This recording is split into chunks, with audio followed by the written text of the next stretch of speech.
Everyone, welcome to Today at the Races here at Laurel Park on a sloppy day, but the sun is rearing its head. I love that. We got a little bit of sun peeking through the clouds here today. Dan Illman on tap. We've got a great guest this afternoon, but unfortunately off the turf this afternoon, a 10-race card. The Salima, the Laurel Futurity for the 2-year-olds, the Japan Cup, all set, ready to go. We do have some scratches. We'll go race by race with those, but temperatures in the 70s, as we said. Things going to dry out, hopefully, sooner rather than later. But, Dan, great to have you along. Always great to be back, and yes, we're off the turf, but the sun, as you mentioned, is peeking out, and it's actually a very pleasant day from a temperature standpoint. Come on out if you're in the area and watching us right now. 3 stakes races, they're off the turf. They're still interesting betting affairs because dirt form is a question for many of these runners. And we've got 2 races at 1.25 miles on the main track. I can't remember the last time we've seen that. You just don't see that often around here. But, yeah, in the racing office, they put together, some great cards lately, and we've kept some of these in order, in line. Still tough to really kind of dissect. We saw it with yesterday's card with Dave Robin and I on the show. It was tricky. We had a couple good prices along the way. Hopefully we can find some this afternoon. We're going to start things out, though, in race 1 off the turf at 5.5. Kicks off the early pick 5. It's a great bet here in Maryland. 12% takeout. You got to like that. Scratch the 2. Scratch the 6, the 7, and the 10, Conquest Dancer. Dan, you lean on a horse that was entered for main track only. Hugh McMahon's runner, the 4, G for the win. Yeah, G for the win. Kentucky Invaders seem to do very, very well over this Maryland circuit, and G for the win was a nice winner 2 starts back in a dime maiden claimer at Churchill Downs. Beat 2 next out winners that day. Now, I know one was on the turf. The other one had to go to Lone Star Park and dropped into a $7,500 maiden claimer to win, but that horse did earn a $65 buyer. This horse was on a hard chase that day. Passed the loose leader in the stretch, kept on rolling. Hugh McMahon claimed, ran this horse at Timonium. Not only did he face a pretty sharp horse in Isabella's Glory, I just don't think a horse like Gee for the Wind, his running style works at a track like Timonium. The tight turns at the Bull Ring. This horse has run well sprinting on dirt in the past, entered main track only. I trust Hugh here. I'm expecting Gee for the win with a late kick. Yeah, early money on Flower Mound. You have this one in the mix. Let's go to the video spotlight before I touch upon my top selection. Let's go to the 11 Flower Mound. This is a turf race. Encountered some serious trouble, I thought, coming to mid-stretch. Certainly did, just down towards the inside, over and behind horses, looking for a seam to run.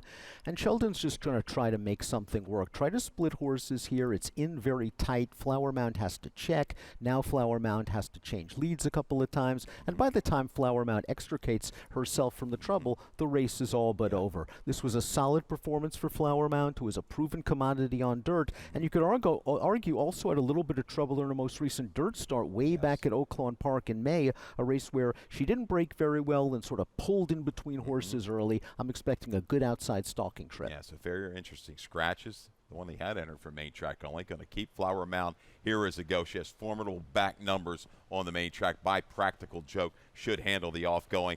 Think the horse to beat, 3 horse, Patty Van Twinkle. This price is going to come down from the 6 to 1.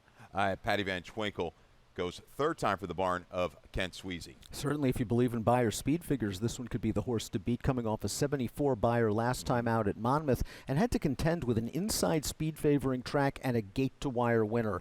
Patty Van Twinkle, another one, was on a hard chase throughout, a little bit late to change leads in the stretch, and got very tired at the end to run 3rd. I'm expecting this horse to show good tactical speed. Sweezy does a good job. Jorge Ruiz will have this horse in the thick of things when they turn for home. I'll give a little look to the 1. The 1 was our lucky number in the nightcap last night for Bobby Plummer, over a $50 winner. Hope you guys had that, but still game. Second off of a break. Forest Boyce, very familiar with this filly. I think there's going to be some chasing going on. This one to save ground and make a run into it. And I think this horse needed her most recent start. Not only was it her first race off of a lengthy layoff, she was in against way tougher competition. This is a huge class drop for Ricky Silliman, whose barn is starting to heat up, in my opinion, and they tend to go on streaks. Yes. That's it. Dan, race 1. 4, 3, 11, 9. I'll go 3, 1, 5, and 4. Race 2, Laurel Park. Scheduled for the main track. On the main track at 7A. It's a sloppy surface here. allowance, first level allowance, highly competitive group. Scratch the 7, Order of the Kettle. I lean a little towards the 4, Boltovorum. We're going to go to the early pick 4, though, to start things off. Just missed yesterday. We're going to try to get it today. A brutal beat. Peppermint Class had some traffic. Race 2, we start you out with a spread. I think this is an awfully difficult race. 2, 3, 4, 8, 9. Race 3, 2 deep. We're only left with 3. If you want to hit the all button, go right ahead. I'll go cha-cha-ching and Drilling for Gold. Race 4, another little bit of a spread for me. 1, 4, 7, and 9. Interesting late move here. The blinkers go on. The 7, Margaret P. Single in the 5th. Artistic Reason on a roll for trainer Jack Abrams. We've got Andrew Wolfson back for the ride. A $20 early pick 4 ticket. Let's talk about Boltovorum real quick. I'll go to a video spotlight. I don't think, Dan, you have this one in your selections. But Jorge Duarte, when he comes down here, he usually does quite well. Off of a layoff. This horse has had a couple layoffs in its young career. But I go back to the race, Sands Lasix, November the 11th, the James F. Lewis Stakes, won by Copper Tax and Vagel. I thought, all in all, a pretty good run. No doubt about it. It was a very good run, and there are plenty of angles with this horse. The main thing I don't like is the plethora of layoff lines that you mentioned, but if you just look at his form, he ran on turf last time out. That's probably not his surface. He's in against Celtic Contender, who came back and ran a big race the other day, and before that, 2 starts against Copper Tax, who last year was the best 2-year-old in all the Mid-Atlantic region. You take all those races out, you've got 1 race left. It's a sloppy track debut. The horse ran to his $300,000 price tag. And as you mentioned, first-time Lasix here, a dangerous contender. I'm starting to have a little remorse that I don't have him in there. Smaller sample, but a 45% strike rate for Duarte with the first Lasix ROI. It's a gaudy $4.18. But looking for this one to turn things on around off the freshening and back to the main track. Your top selection of 3, Play Like a Raven, may be hampered by a little slower flow last time out. Just took the words out of my mouth. That was a very slow-paced race, and Play Like a Raven is more of a one-run closing type sprinter. Circle P is also in very good form right now. Came back to run a nice second here yesterday. Play Like a Raven did have a mini 2-race win streak. Snapped in that race, saved ground, cut the corner in the stretch, split horses, non-threatening third. I think this horse is going to appreciate stretching out to 7 furlongs, and I don't think we've seen his best yet. He's very lightly raced. This is only his 5th start. If he gets a little bit of pace, and I think the 1 and the 2 supply the place in here, it could set things up for Play Like a Raven. I don't even think Sugar Steve is going to be too far back. Got a good stalking trip, got through inside, leaving the far turn to Timonium. Maybe a little bit better suited to Laurel. I think the 9 can rebound with a good effort. Let's talk about the 2, Uncle Cat, also out of that race at the Big T. Oh, Uncle Cat just showed speed at Timonium. Now, he was beaten by an odds-on winner that day and a very sharp horse who came back to run second in an off-the-turf race here, a second-level allowance with a 90 Beyer speed figure. So Uncle Cat fits with these horses. He's a speedball for Rudy Sanchez Salomon. Maybe the mile was just a little bit too far for her. 2 starts back when he was in against Good Afternoon Oscar, who you tabbed a little bit yesterday won and the liked. 2 So other than, right. Uncle Cat's been in good form. The figures are going the right way. The question is, can he sit a little bit off a horse like Blue Kingdom, who, if he is ready to roll, has to lead from the rail? I think he can. It was an interesting trip, 3 races back on the page. That was the first time for Rudy.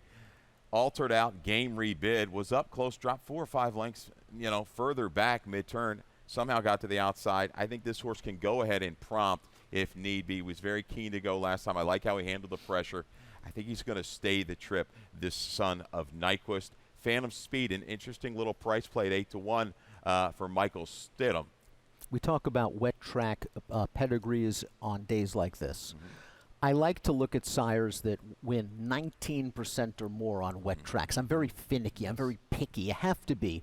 Arrogate's one of the great wet dirt sires out there. 25% winners with wet track runners. This will be Phantom Speed's first start on a wet track. This horse is a $700,000 yearling. Stidham found the right spot for him, obviously, last time out at Timonium off of an 8-month layoff. The horse was 1-5 and beat a decent enough maiden cut from class. That horse came back to run second with a maiden special with a 62 Beyer up at Delaware Park. I wonder if Phantom Speed just was a little immature after those first 2 starts and now is going to start to run to that purchase price. He was hampered with really tough posts down at the fairgrounds as well. I think he could move up off of that race at Timonium. 3-2-9-6 for Dan in race 2. 4-2-9-8 looking for I think Baltimore might go up just a little bit, get a little bit of value here in race number 2. Turning to race 3, you talked about it earlier. A 1.5 miles scheduled on the turf. We're going to go 1.25 miles now on the main track for the maiden special weight. Unfortunately, left with a field of 3. What's left? The 2, the 3, and the 8. We both lean the 8, Drilling for Gold. If you believe this race is going to come down to a stamina contest, well, Drilling for Gold should be the horse for you. Just look at this horse's pedigree. He's a half-brother to Say the Word, who won the Grade 1 Northern Dancer on turf at 1.5 miles. He's a 3/4 brother to a stakes winner on turf named Ride for the Cause. She won at 1.25 miles. Drilling for Gold's only raced once on the dirt. It was a 2-year-old debut at Saratoga. We know that Graham a lot of times doesn't crank these horses up to win first time out, and Drilling for Gold, I think, was out there for the experienced. He was pinched at the start. He trailed and was far back early. Passed a couple of horses in the end of that race. Now first time gelding. His last race was his first race off of a layoff. I think it's now or never time for Drilling for Gold. There's some combinations, yes, and family, just like I say, loves it long. Not going to be an issue here. Cha-Cha Ching, the 2, Susan Cooney, also a reported first-time gelding. I wonder if this is the speed in the race. It's a 3-horse field. We don't have any blazers in here. Cha-Cha Ching and Michael Sanchez might try to take advantage of this inside post and go to the front, and if you can back down fractions in a short field, that might work very well over a wet track. This horse, again, first-time gelding, as you mentioned. Not terrible dirt lines considering he was in maiden special weights in all of those races. This is a maiden special weight, but kind of a maiden special weight in name only. I think he's getting a little bit of class relief, and I'm hoping to show a little bit of speed. His last race at Colonial produced 3 next out winners. Okay, that's impressive.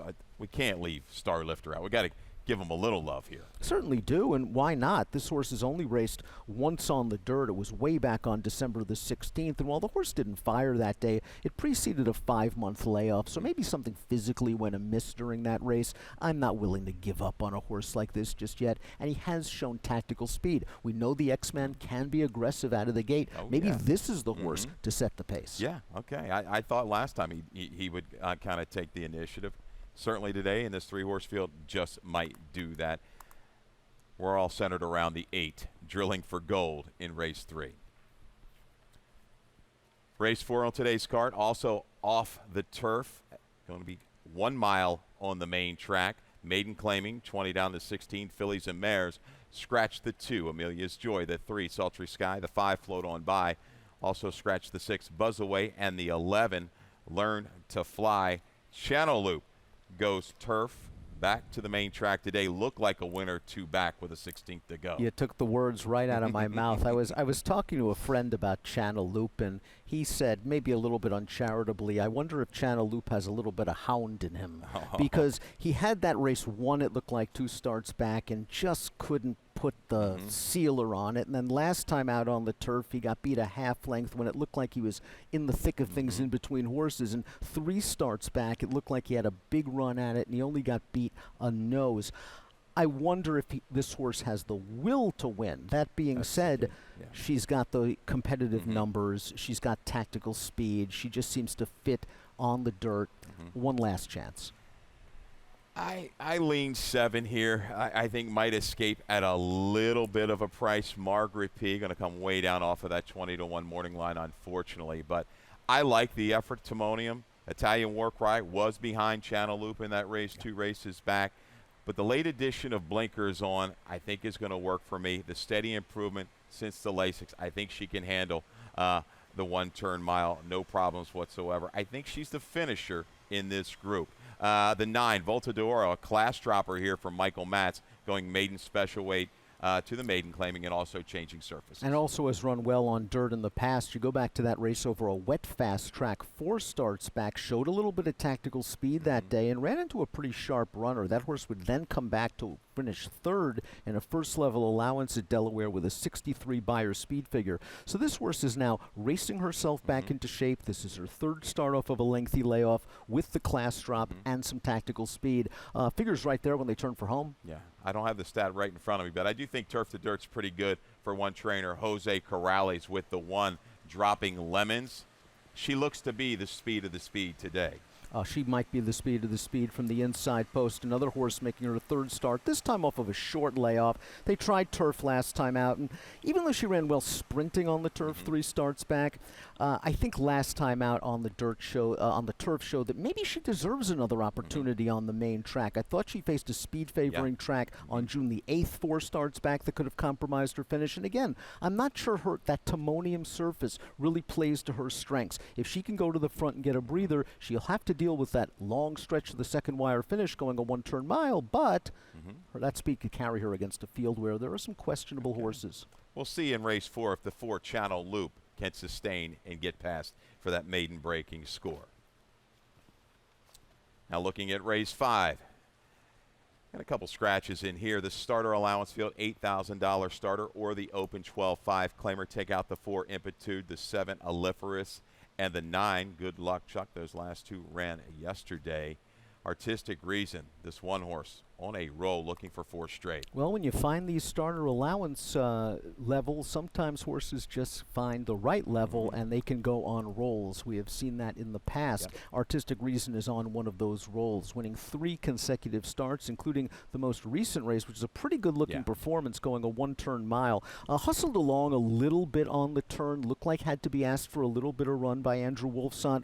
Once got into the clear, though, settles it pretty quickly, and now this horse has exceeded the Beyer par for this level in his last 2 races. He's also very versatile from a running style standpoint. He can lead, he can rate, and breaking from this inside post, I think he'll be forward. I think he has to be forward in here today, because with the scratch of the 4 Impetude, that's Impetude, the 5 Morning Thoughts looks to be the speed. I think Artistic Reason, though, looking at recent form, he's going to use that rail to the advantage and not let Morning Thoughts get too far away. Yeah, I won't be surprised if he breaks, maybe lets Morning Thoughts clear over, get over into the 2 path and find a prime tracking position. But as we talk about Morning Thoughts a little bit, we do have a trainer stat, I believe, for Ricky Silliman. And Ricky Silliman off the claim, 5 for the last 7. 71% is not bad. Incredible. A $6.23 return on investment. Morning Thoughts was claimed by Silliman 8 days ago. They're jamming him right back into the entries, and he is by Air Force Blue. And when you think of Air Force Blue, you think turf. Yes, you do. Air Force Blue's progeny win 19% on wet dirt. I think Morning Thoughts is going to appreciate this surface, and I think he's going to go to the front. And the way this barn's been going, maybe that's all you need. Walk away, Joe, the 6 here for Phil Capuano. I guess Connection's a little disappointed with some of that speed coming out. I think certainly, because this horse is pace dependent. This horse is more of a one-run closer, and last time out was forced to be close to the pace because there was no speed. Look at those fractions at Delaware, 25, 49 and 2 in a 1.70-yard race. And to compound Walkaway Joe's issues, not only did the front runners run 1-2 all the way around the track, but Walkaway Joe was 3 wide all the way around the track, giving up ground, and it was a good race. The winner came back to finish second in a similar spot with an 83 Beyer. We know this horse can do it on a wet track. We know he can do it here. Will he get the setup? Race 5 at Laurel, seeing if Artistic Reason can make it 4 in a row. That's a look at the first 5. We're going to take a little commercial break. Be back for the late pick 5 in our stakes action.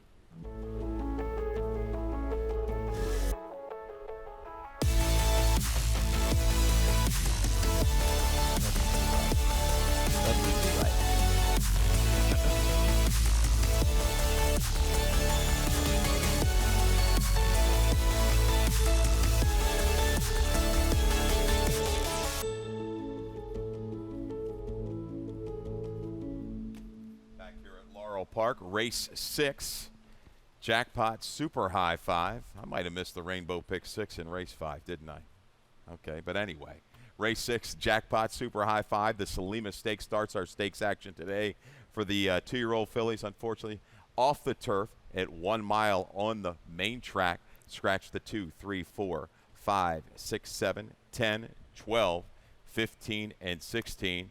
And I know one guy that's happy today. That's trainer John Service. John Service is very happy this race is washed off the turf because his main track only entrant, the 14 Strong Like Sarah, gets to play. And we have a video spotlight of Strong Like Sarah's most recent race at Monmouth Park. And she showed speed this day. Now, I thought inside speed was very good at Monmouth, but she was dueling with the favorite who had a half length in front of her on the turn. Strong Like Sarah refused to yield. She digs down deep, perhaps on the preferred inside paths, and keeps on going. I like the fact that she showed improved speed in her second lifetime start. She's figuring the game out. She's by Frosted, so I think a mile is going to be fine for her, and she's a half to a graded stakes place turf router. I think Strong Like Sarah will get the distance, and I think Frankie Pennington's going to have her up close to the pace. Frankie Pennington, they struck with service last week with Irish Maxima. yeah. Good price. So it was our value play, looking to come back and make it another stakes victory this weekend at Laurel Park, and also service 3 for 11 with these 2-year-olds the last few years going sprint to route. I like the body there. It looked good to me. And I like the fact that Strong Like Sarah was put to a ride early. A lot of times, especially engaged, actually lost the lead top of the stretch. These horses will flatten out a touch. No, she kept on going, and I think widened that last 70 yards. We'll concentrate around the 14, Strong Like Sarah. The 9, My Charm, enter for main track only, gets that today for trainer Brittany Russell, stretching out in her third career start. Being by Bernardini, this one-turn mile should be no problem for My Charm, who was a really sharp debut winner in an off-turf race at Delaware Park and ran second to a pretty promising runner last time out at Colonial, a race where she just didn't break as sharp as she could have. The dam's a multiple stakes winning dirt sprinter, so there's some class top and bottom in this pedigree, and I like the fact that Brittany's given this horse 2 sprints, now going to stretch her out. She should have the foundation to last this distance. Looking at that family, I think it's going to be just fine to get the one-turn mile. The 11, Dear Louise, kind of a gutsy debut after a little trouble, a little bad acting behind the gate. Didn't want to load in that turf race at Delaware Park. Going to transfer surfaces today. The blinkers go on for trainer Michael Stidham. She was very lucky to win that race on turf at Delaware. Not only was she reluctant to load and the jock had to get off, she wasn't going to win. Winning Streep, who scratched out of this race, made a gigantic wide bursting move to the lead and was going on her way to an open lengths win when all of a sudden she ducked in and crashed through the rail. That left Dear Louise to claim the victory. I like the fact that they're putting blinkers on because she was a little bit green in that race, and I love the fact that Michael Stidham is running this horse on dirt. I think they ran her 7.5 furlongs to get distance into her first time out. The second dam, a grade 2 stakes winner on the dirt. The dam is a half to Nash, who's a very fast sprinter on the main track. I just have a feeling this hard-spun filly is going to appreciate switching surfaces today for a very good trainer. What are your thoughts on the 1? Let's take a look at the 1, Swan House. Brendan Walsh, I believe, is still in here. 2-year-old filly by Hard Spun, half to the very fast Subrogate. You have to subrogate, who's extremely fast. Put up some giant buyer speed figures on dirt in New York earlier this year. I like the way this horse won her second lifetime start on the turf at Horseshoe Indianapolis. She made a nice, smooth, 4-wide bid on the second turn to the lead. A little bit green, as these 2-year-old fillies will be. She sort of drifted towards the inside, but she won that race in hand. My one concern is, how is she going to handle slop or mud kicked back in her face for the first time? But Brendan Walsh, another trainer that does a great job. Keeping her in here is a sign of faith. All right, race 6, the Salima Stakes. We can see if Strong Like Sarah and these connections service. Pennington can make it 2 stakes back-to-back weeks here at Laurel Park. Turning to race 7, main track, 1 mile. Two other than for the fillies and mares. Scratch the 4, Ginger Girl. Scratch the 8, Musical Note. Leaves us with 6. Dazzling Move back on Lasix. Dazzling Move back on Lasix. That's the angle, because Dazzling Move's last 2 wins, and only 2 wins in her career, came with Lasix, and since then she's been running without in stakes races. One in the Wilton against Miss Justify, who recently won a stakes race down at Churchill Downs, and then last time out in the Chenery at Colonial Downs. And Dazzling Move was wired by favored Carmelina that day, who's a pretty good horse in her own right. We're going to go back, though, and watch Dazzling Move's victory, 3 starts back. First level allowance race, prompting 3 wide, just very confidently handled to get up to the front, and once she does, she gets it done. Yeah, she just cruised up to him. A little bit of a battle going on up front, and didn't mind that 3 or 4 watch this. The jockey super confident. Just gets set down here past the 3/16 pole. Opens up 3, and a little bit, things get a little interesting late with Go Sherry Go making that one final try, that little lunge. Comes just short by 3/4 of a length. But Dazzling Move, I think, back on the Lasix. looking at her position again, some speed in this race. Just to her outside, Give Me Kisses and Kissed by an Angel. The theme, the 2 and the 5. I think these are the predominant speeds in here. Sandra D, yes, if she is quick early, we're going to find out. She's going to have to be. Took advantage of dictating the pace at Timonium. But I think the road goes through the 2 and Give Me Kisses and Kissed by an Angel. Dazzling move, looking to sit that pocket trip possibly. And even the 3. You don't have the 3 Golden Charm in here. I'm going to use her just a little empty at Colonial. Gets him right out of her stall today. I think previous races she run a string of good tries, and I think she has the ability with Horacio Caramanos to sit just off the speed and make the move into it here at the 1-turn mile. And I'm not going to be fooled by her lifetime record of 11 seconds for 19 lifetime starts and say, well, she doesn't want to win because she's won 3 of her last 8. I think she's just figured the game out. It took her a while. I won't hold the last race at Colonial against her, against Sheila's War Cloud, as you mentioned, and I thought her race 3 starts back going 2 turns here was good. She's another horse that's very tactical and can sit in the second flight or so. And I'm lurking here. I'm going to try a shot with the 7. Marvelous for Carlos Mencia, owner Michael Sheffries. Wide open winner at Delaware last time out. Numbers looking just maybe don't consistently stack up, but I think she's finally going to get the flow that she likes here at Laurel Park. I'm hoping for a duel. Maybe we get it between the 2, the 5, and the 6. Marvelous to sit back. She's got races on the go back. She can handle a track with moisture. I think she makes a good run into it to hit the board today for the connections. 7-3-1-2 in race 7 for me. 1-2-7-6 for Dan Illman. Race 8, the Japan Turf Cup, the Japan Dirt Cup today, unfortunately, scheduled at 1.25 miles now on the main track. Scratch the 1, California Frolic. Scratch the 7, Lord Flintshire. Scratch the 8, Dripping Gold. Danuline inside, and here's service again. They predicted the weather, the 2, Irish Cork. Irish Cork entered main track only off of a victory against Pennsylvania-bred stakes horses. I believe we have the video spotlight of that race back on August the 26th. And Irish Cork just settled near the back of the pack in this race and then came with a good, solid, prolonged run to make the lead. And once Irish Cork made the lead, he was not going to yield it. He earned a 93 Beyer speed figure. He's hit the exacta in 19 of 41 lifetime starts. I think the distance is a little bit of a question, though. His sire flat out loved 1.25 miles, but Irish Cork for most of his career has been mostly sort of a middle distance type. So if anything gets him in this race, it could be the distance, but he just seems to have the best dirt form of most of the horses in this race. 7 for 7 on an off track, 3 wins. I just think the company that he has kept on the main track is way up here compared to what everybody else has faced. I think the 5, Data Man, a little bit of a question. The last time he saw the main track here, well, we saw it at Delaware. He also saw it at Aqueduct. But there was a good run back at Delaware June of 23. He was certainly a good run. He won by open lengths over a wet, fast track. And Dataman's the kind of horse that really blossomed this year as a 4-year-old on turf for Graham. Distance might be a little bit of a question mark for him, but I'm not going to think it's going to be a problem just looking at him and having talked to Graham, who certainly knows how to analyze his horses. He likes Dataman at a distance of ground. He's been wired in his last 2 races. The race flow was not there for him either time. We'll see what sort of trip he can get in here. I think he could be more tactical on dirt, and I think he might have the most upside potential of any horse in this race. Okay, and you're going to stick a little bit with Yamato here. Yamato won this race last year on the turf. We have a video spotlight of his effort back in September of 23. This was not a good trip for Yamato. Horacio Caramanos tries to make an early move here on the backstretch, and as we see as we head down towards the backstretch a little bit more, he's going to try to split horses 3 wide with Yamato, and the next thing you know, he steadies hard. And the interesting part of it was I was standing in the winner's circle ready to interview Nolan Ramsey, who was the then trainer of Michael Maker and has gone out on his own, and he said, Horacio Caramanos just split his pants. And he did, because watch the steady job there. He now has to back off down towards the inside. Yamato angled out and won.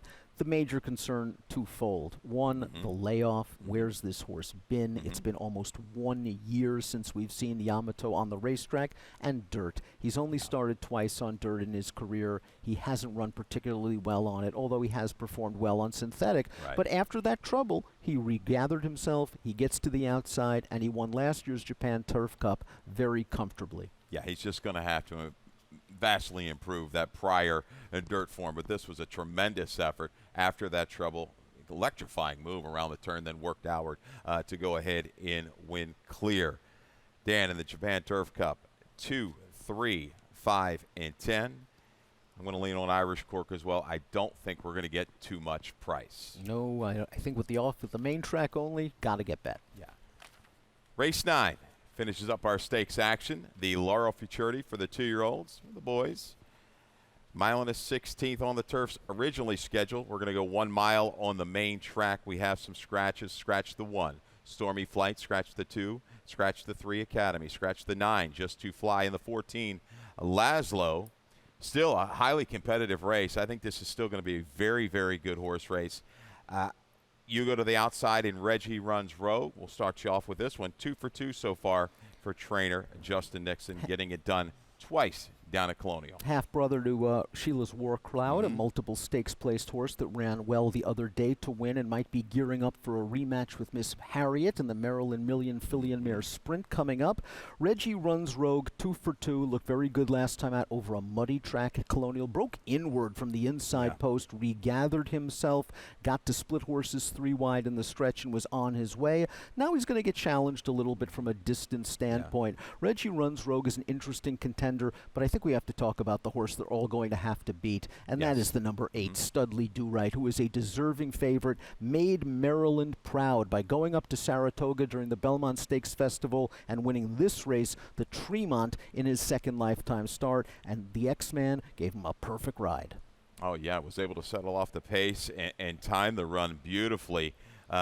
We just don't see this too often. The Maryland horses, the Maryland-based horses going up there in those bigger events, but John Robb knew what he had here for Men's Grill Racing. A tremendous run for Studley Do Right to fire, just surge past and going away.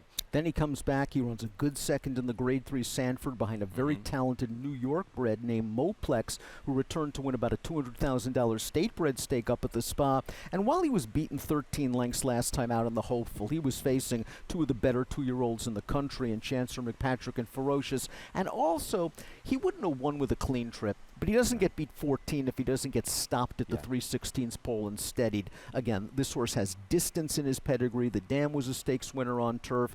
He's the horse to beat and the deserving favorite. We're just looking for some value. Yeah, this is still an interesting race because you're looking at Studley Do Right and getting out to the 1-turn mile. How do these horses handle this situation? I thought Pascaline's debut was phenomenal. Maybe the number doesn't quite stack up, but down at Colonial Downs, went back and watched that replay today. Pascaline, a fool to Social Chic, topped at a 91 all of her races at Charlestown, 12 for 33 lifetime. 28 of 33 in the money, but Pascaline was bottled up in between horses for over 1/8 of a mile in that race. The field looked gone leaving the 8th pole. Picked it back up, was able to split rivals and win going away. Should have gained plenty off of that. Comes back with a couple powerful works. Delacour, I think this horse is well meant in here, and you're going to get some value based upon Studley Do Right getting a lot of play, and Reggie runs rogue, the undefeated runner for Nixon. This horse, again, entered main track only for this race. That's the kind of debut you want to see for a 2-year-old. A lot of these 2-year-old maiden races are won in speed-crazy fashion by precocious horses. Pascaline showed a lot of professionalism, sort of like an older horse to win that race. He wouldn't be a surprise at all. And did it in a 10-horse field. That is not easy to do, that long stretch. So he's familiar with a long stretch. You've got it at Colonial. You've got it here today in the 1-turn mile. The 12, Just a Fair Shake, a horse we caught in debut here for Daniel McKenzie, comes back after that lone try. Ran okay that day. Certainly going a one-turn mile to win a debut is not easy at all. I think the horse he beat, Lou's Birthday, is starting to become more of a professional maiden type. That worries me. Just a Fair Shake, a little bit green. He made an early lead change on the turn, but once he straightened out, he went about his business. The dam was grade 3 placed on the turf, so this Lauban colt does have some pedigree, and again, it's nice to know he's already handled the trip. And when he came out on the track that day, I took a good look at him. He didn't look like your normal 2-year-old. He just carried himself in kind of a veteran type of way, like he's done this a few times. He was well prepped with plenty of longer works leading up to that effort. He would not be a complete surprise in the Laurel Futurity, where Dan Illman goes 13-8, 12-6. I'm going to go with a little bit of a price for the 6, Pascaline, 6-13, 8-12 in the Futurity. Race 10 to wrap things up at Laurel Park on today's card. Maiden 45,000. These are 2-year-olds going 6 furlongs on the main track. No scratches in race 10. Right back at you, Justin Nixon with Little Sebastian. Little Sebastian's by Roguish, who also sire of Reggie, runs Rogue, and he only ran once in his career, a son of Into Mischief. He won that race, and he did it over a wet track, and thus far from limited data, he's 3 for 8 with wet dirt runners. Here's Little Sebastian's debut going 2 turns at Timonium. I like this race. He showed a little bit of early speed, then backed off the pace to try to rate a little bit, and then re-rallied again to finish a pretty good 4th in a blanket finish. Blinkers on might allow this colt to focus a little bit more. He has some pedigree. The second dam was a grade 3 winning dirt router. I like Little Sebastian's debut race, and I think over a more conventional track he'll show good tactical speed. It's not an easy trip. This horse was a little keyed up, had that speed inside, had to be rated back, and to make that other move I thought was impressive. Mr. Artemis gets it done, but a very good debut nonetheless for Little Sebastian. Little Parks and Recreation angle here. I guess that was the miniature horse. Magina heard me talking about Little Sebastian. She says, oh, yeah, I know Little Sebastian. I said, yeah, he's running at Laurel on Saturday in the nightcap. The race, the 5, Bold Diversion. Full to the Speedy Bondiva, going to make the debut today for Tim Keefe. Excellent debut, sire, in Blofeld. The second dam was a stakes place turf miler. I like the fact that this horse has a recent 5/8 of a mile breeze leading up to this race. Tim sometimes will give his horses a race or two before they strut their best stuff. I'm curious to see what the board has to say about this one. Can't really knock it all. Nothing but airs a debut for trainer Dan Ward. Dan, I have not seen any of his runners, I don't think. Maybe a few down here for New Farm. Madison Oliver, the jockey here. Good effort. Battled every step of the way up there in New Jersey. Rainbow Air does very well with wet track progeny. 7 for 32, that's 21%. This horse dueled outside the winner in the debut and just held second in a blanket finish, getting a little bit tired. The 7th place horse came back to place at Churchill Downs in a restricted maiden with a 50 buyer. This horse is going to be sent from the rail and could be tough to catch. I'm going to try to upset the apple cart again in race 10. I do think the 3, Little Sebastian, is the horse to beat, and I'm reaching General Maximus Security. I think yet to get a debut winner. Maybe today's today, a little bit of a later full, but the works kind of match up with a firster that these connections unleashed last week or the week before. Stoney ran a 73 in debut. I'm going to take the shot here. Annette Eubanks, probably the best year she's had training. I think you've got to be very careful with these connections, and I'm looking at these works, and I'm thinking, okay, going to have some speed to target. General Maximus might just get it done. And you got some pedigree as well. He's a half the Sonny inspired. What a solid multiple stakes winner he was. So you've got pedigree top and bottom. You get Barbosa for a hot trainer and Enrique Eubanks. And again, I like the string of long workouts leading up to a 6 furlong event for a 2-year-old. Yeah, that's awesome. That's awesome. All right, time for a little lightning round. That's going to wrap up today's card. Dan leaning towards a Little Sebastian. I'll take a shot with the 7, General Maximus. We're going to start things off with my best bet of the day. And again, it's an interesting card. You can go so many different ways. Dazzling move to me. Getting Lasix back could be the key. I think Ruiz is going to break in this one-turn mile and sit off the speeds and try to get the jump on a horse like Marvelous turning for home. Ruiz was named on both on the original overnight. He lands with Trombi. I go to the 5th race for my best bet of the day. Number 1, Artistic Reason, going to be an awfully short price. Might be a single and a lot of people's multi-race wagers. You're going to have to deal with Morning Thoughts as a speed, but I think Artistic Reason can make it 4 in a row, gets put into position early to stalk, and is able to get by Morning Thoughts. Let's take a look at my value All play for race number 1. That's the 4 Gee for the win. Okay. Nice price right now at 7-1. I know it's early. This is a main track only entrant. Again, Timonium, don't think it really suited this horse's running style. Like the win at Churchill, 2 starts back over 2 next out winners. All right, Carlos Mancia, my value play of the day, race 7 and number 7/7s. Just be lucky. 15-1 morning line will come down off of that due to a couple scratches, but finally getting that serious flow that I think she's going to really enjoy. Michael Sanchez, a patient ride. I think he can maybe get it done as an upset. I'm not going to leave this horse out of my exactas or trifectas. No, not at all. We've got the first race in Coast to Coast. Pick 5 wager, I believe. Pick 5 starts out at Gulfstream for a couple and heads out to Santa Anita for California Crown Day. And Mm-hmm. California Crown, Bob Baffert certainly well represented. He's got National Treasure, of course, the Preakness winner, of course, the Pegasus World Cup winner, of course, the Met Mile winner. But he's going to be perhaps handing the torch over to a youngster, a young buck in the barn, Muth. For Bob Baffert. He's a really nice 3-year-old. Yeah, I took a little shot with Newgate on my picks for first the racing. other Baffert. The other Baffert, probably the highest priced of the 3. I always like that higher price angle, but yeah, looking forward to a great day of racing out at Santa Anita Park. Dan Oman, I appreciate your help as always. Great insight on this 10-race card. 16 minutes. We'll run a little bit late, but up to Dave Rodman for some scratches and changes.